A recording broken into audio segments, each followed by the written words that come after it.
Alright, so we're back for game 2 between RisingSun and Saturas in the first round of the Dragon's Eye tournament for Spellforce 3. This game we're going to be on Jungle Crossroads. So let's get started.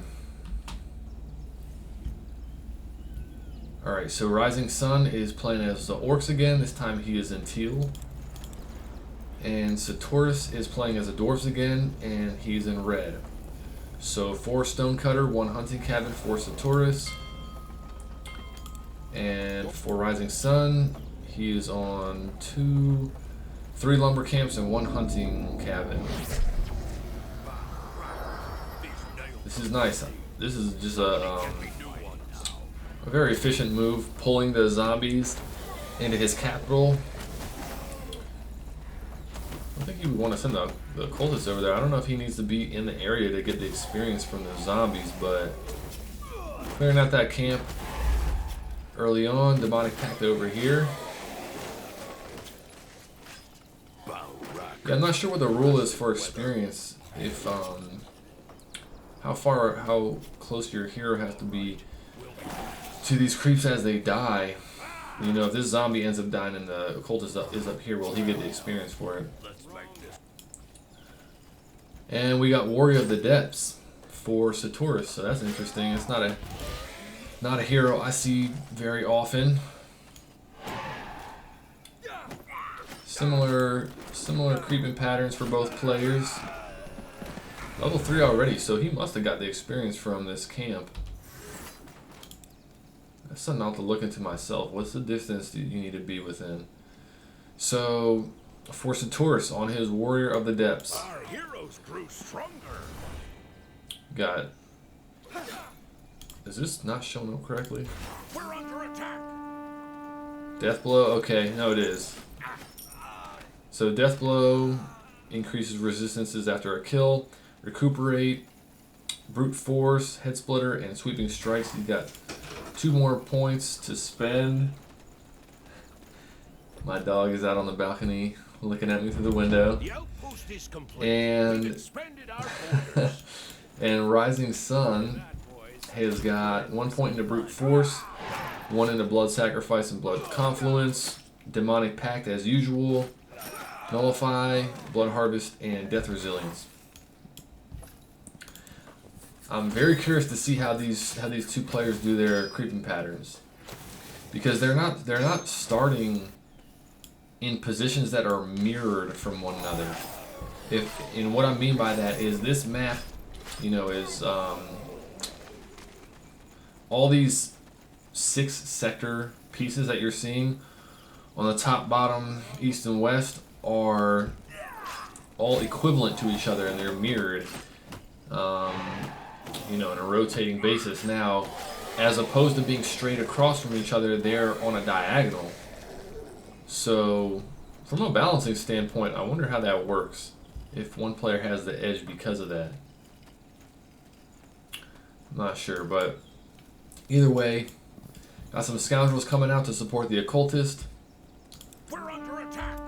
Saturas is a guardian somewhere. Looks like they're protecting the oh, interesting. So Saturas, it looks like he pulled. Did he? Yeah, he pulled some creeps out of this Revenant camp over to his sector center. Is he gonna retarget? No, he's just shooting the hero. I was wondering if this is gonna be a moment where he shoots that axe wielder, even after he pulled him back. So RisingSun going for sectors, Saturas going for creeps. Which is reasonable. I would say that's a reasonable move because he has his... I would start upgrading elsewhere. Maybe instead of doing this one, I would upgrade over here or over here so that you can have your side of the map locked down. The stone poles will just slow down the progression of your enemy if they start attacking, but it won't necessarily protect your territory. So cleared our 1 Revenant camp, headed towards the middle. Both heroes are level 4. Let's check the experience. So Saturas is at 681. and Rising Sun's behind. So again, you can attribute that to Saturas going for the Revenant camp in this corner here, while Rising Sun is running into zombie and bandit camps, but he is picking up more territory, which is what you want as the Orcs. All right. Scouting post, scouting post, scouting post, and scouting post. So going wide so far, which is generally what you're going to see out of Orc players. 2 scouting posts for, and there you go. So this is kind of what I was talking about. You upgrade the sector on the flank as opposed to in between the ones that you already have, because it's unlikely that Rising Sun is going to make his way in here. And excuse me for missing some of this action. It looks like Saturas is putting on the pressure. That's good. Taking that hunting cabin down. Ooh, jeez, that was a big blood sacrifice that he pulled off there. But that was a good port out by Saturas, and again, he's staying active. He's not just porting his army right back to his capital. I think that for some players, their immediate reaction, maybe because they've played MOBAs or something like that, is to immediately teleport back to their capital where they're safest. And what Saturas did was he teleported to an area where he could make action happen that was away from, basically on the opposite side of the map from where he had pulled his opponent to. So let's check. Yeah, so Rising Sun did use a teleport to react to that pressure. And because of that, he cannot react to what's going on up here. And that's part of the advantage of taking the initiative when you're applying pressure, is that if you can force a homecoming stone out of your opponent, and you think that their army is not big enough to attack whatever sectors you have nearby, like this one, you know, if he's repairing, Rising Sun's army is not going to take this sector from him. You can just teleport somewhere else and pressure somewhere else, because now you know they can't react to it. You know, the time it takes for you to teleport from this sector up to here and start playing aggressive here and here, it's going to take so long for Rising Sun to run. But I liked what he did there, what both players did, as far as Saturas, you know, took some ground, came back and is taking a Revenant camp. Taking resources off the map is something you always want to be doing in any kind of real-time strategy game. And after Rising saw the port, he did the same thing. He went to this corner camp, took the Revenants, and is coming to clear some zombie camps. Rising is on the lead on population. He's definitely got better macro going right now. You can see he's got 6 sectors upgraded, while Saturas is on 3, one of which is upgraded. And he's upgraded this, right? I'm not too familiar with the Dwarves. Yeah, he's upgraded, so he's tier 2. And as is Rising Sun. I'm gonna have to look at the end of this game. I want to look at resources and see how the resource balance was. So we're about at the 8-minute mark. I want to see how the resource balance is, because this is one of those things where I'm guessing that, and it looks like the Revenant camps are going to be split evenly. So Saturas got the ones on the left, Rising got the ones on the right, which is what you would expect out of the spawn points, or based on the spawn points.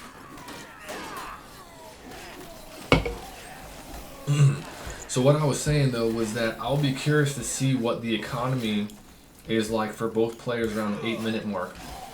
I don't know enough of the nuances of the game to say whether or not certain factions have an advantage over how much resources they're taking in at certain parts of the game, but I would guess that Rising Sun is doing a little bit better of a job of his macro play, in the sense of expanding his economy, grabbing more territory and building up his infrastructure.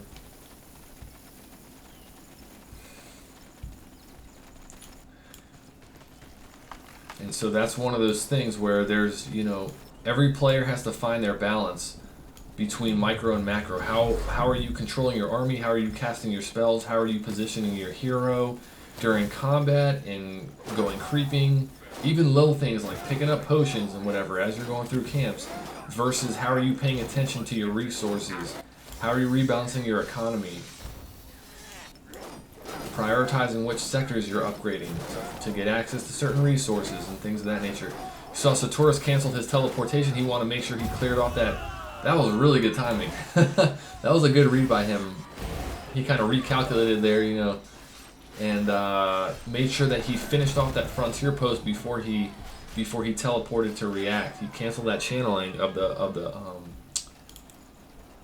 the Stone of Homecoming to make sure he cleared out that sector. So that was a good read by him. He did end up still losing this province, but, and I'm gonna say something that I mentioned in a previous game that I casted, where when you're facing the occultist and you are on tier 1, in my opinion, you do not want to spam melee units. You don't want to spam tier 1 melee units because look, well, it went away, but you can see the status, the bleeding status on all these guardians. You are in a sense providing more value for the orc player because let's say that half of these units, and he's low on wood, so this would have, oh my gosh. That's what I'm talking about with that damage that he's getting put out with the blood sacrifice, blood confluence combination. You want to rebalance your economy depending on the units you're building, but if he had gotten, let's say, one more woodcutter instead of one more hunting cabin or something of that nature, half of these units, instead of being guardians, could be sentries. They cost less food as well, so cutting the hunting cabin wouldn't be as big of a deal.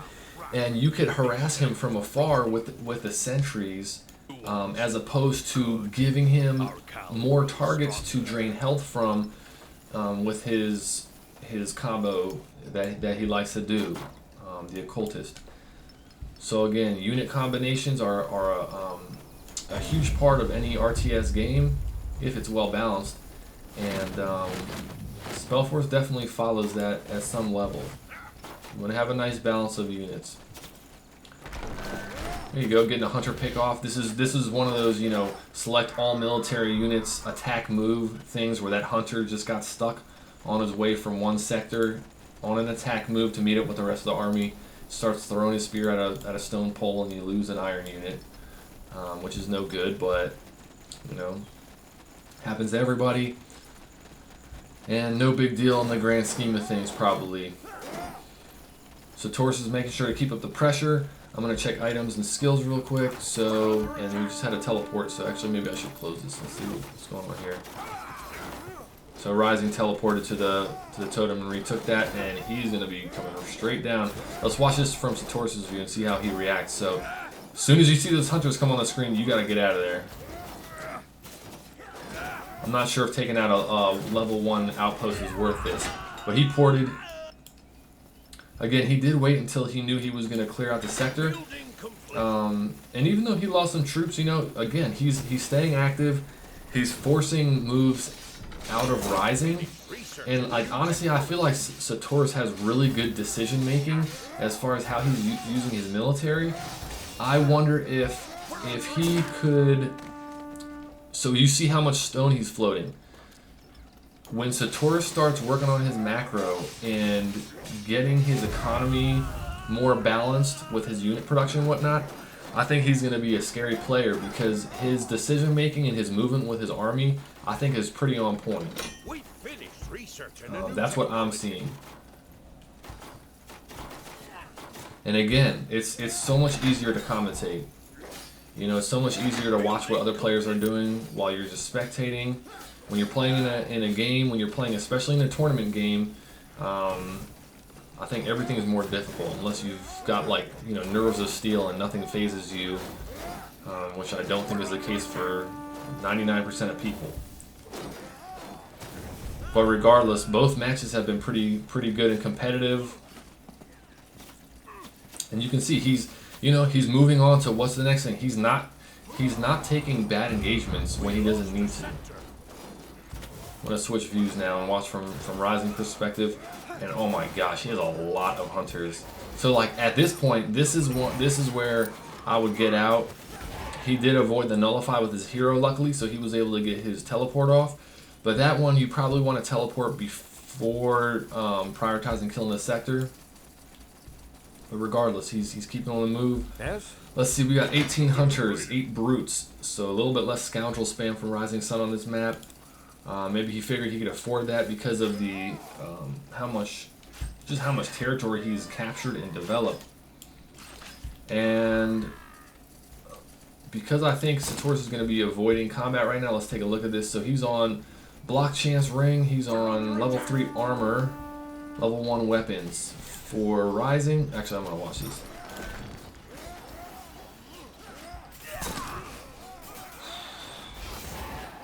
Yeah, he's not going to survive. This is a very tanky hero, but he's not going to be able to survive this many hunters, even though he's getting the armor from Death Blow.